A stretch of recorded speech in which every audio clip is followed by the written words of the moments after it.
I was breathing so fucking hard, like I couldn't even swallow the water. Like I'm breathing in air, so I can't swallow. It's all, hey, there's a phone call for you. Now, mind you, the reason I'm in the bathroom throwing up like this is I used to live with these hockey players here in town. We got this pro hockey team called the Idaho Steelheads, and at the end of their season, they only bring back a small number of guys the next season, of veterans.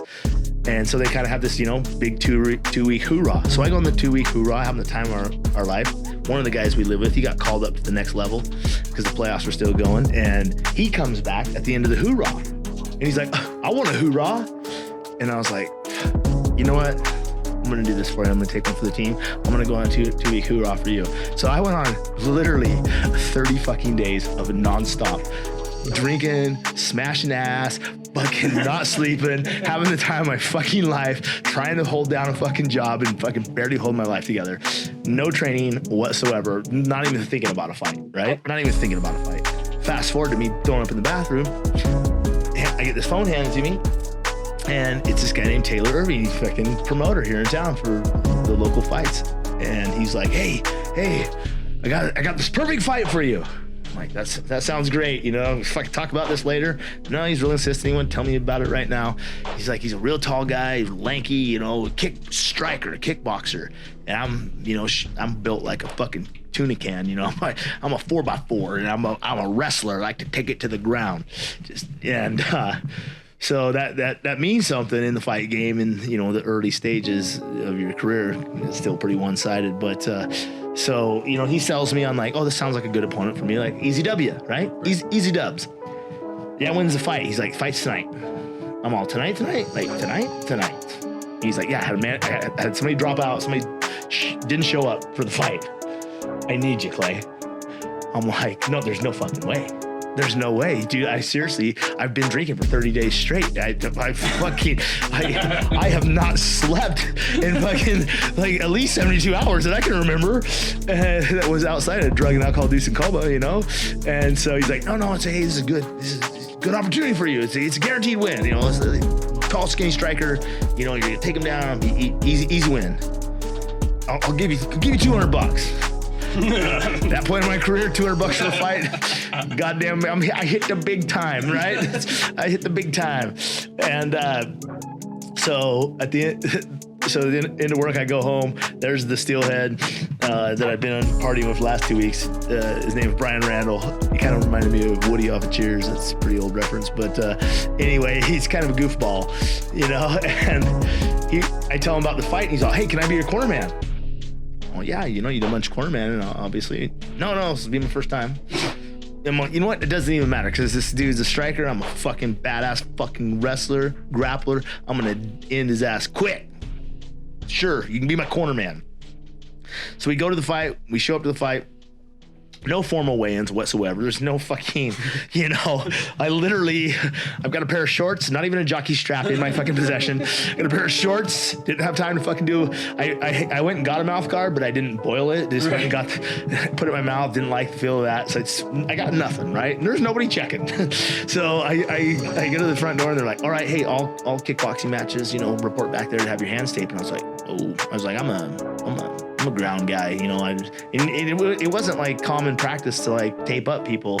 Like, you could kind of like say what you wanted done, Right. Like, you could wear shoes in some fights back then. You could it was bare knuckle sometimes. It was really weird, on the local scenes there were some real fucking weird fights. But so I was like, no, I'm here for MMA match. I don't want my hands taped up. They're like, no, we have you down here for a kickboxing match. And I was like, what? Kickboxing match? Whoa. This is like early in my MMA career where I had very limited, I had done some boxing, but kickboxing, that's a whole other game, There's a couple of the weapons flying at your way. And they're long and they're fucking strong. Bound to get the friction on. But anyway, so I'm arguing for a second. And I'm like, well, where's my opponent, right? I look across the fucking, they point him over there, and I see this guy. He's like about 6'2", 6'3", probably about 200 pounds. Tall, lanky feller.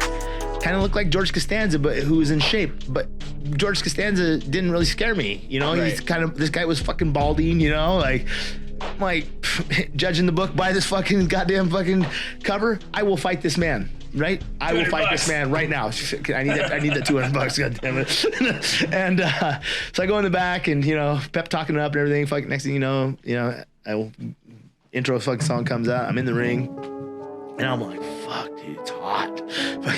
They really got those canister lights just barreling down on you in that ring, right? And I'm like, in gravity, my situation just fucking hits me. I'm like, I have not fucking put a pair of these fucking gloves on in a long time.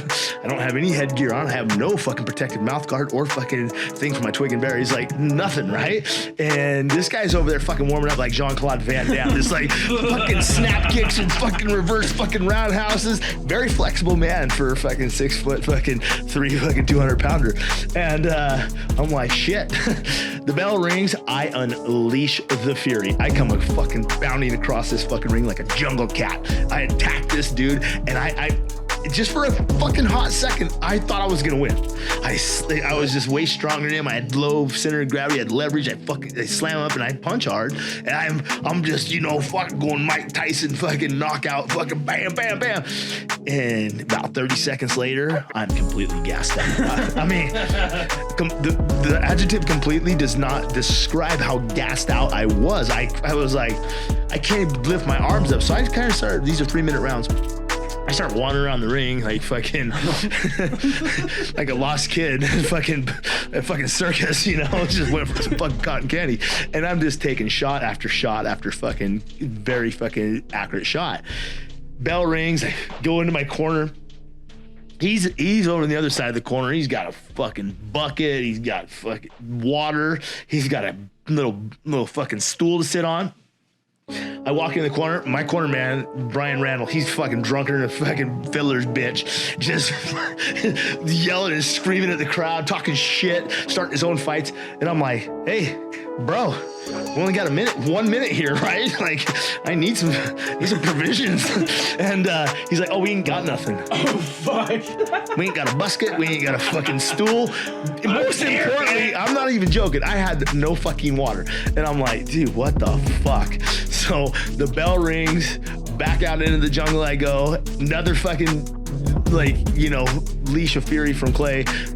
Not quite 30 seconds I had the first time, so I get about 20 seconds in, same goddamn fucking story that was told the first time. I'm walking around, and now it's starting to take its toll, right? Now it's like, dude, my teeth are loose, you know, I can feel my nose is probably clearly broken, and I'm leaking all over the place. And this guy's just fucking, dude, just kicking me in the, like, I remember that one time he kicked me in the face with just bare shin, and it just rocked me, dude.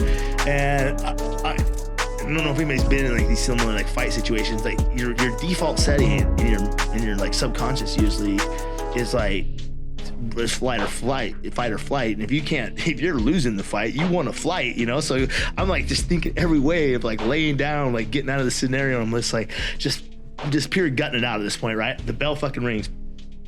I cruise over in the corner. I'm like, nope, hey, dude, no. This fucking fight's over, dude. Like, this fucking fight's over. I can't make it. He's like, dude, are you kidding me? The entire crowd's on their feet. It's the most exciting fight in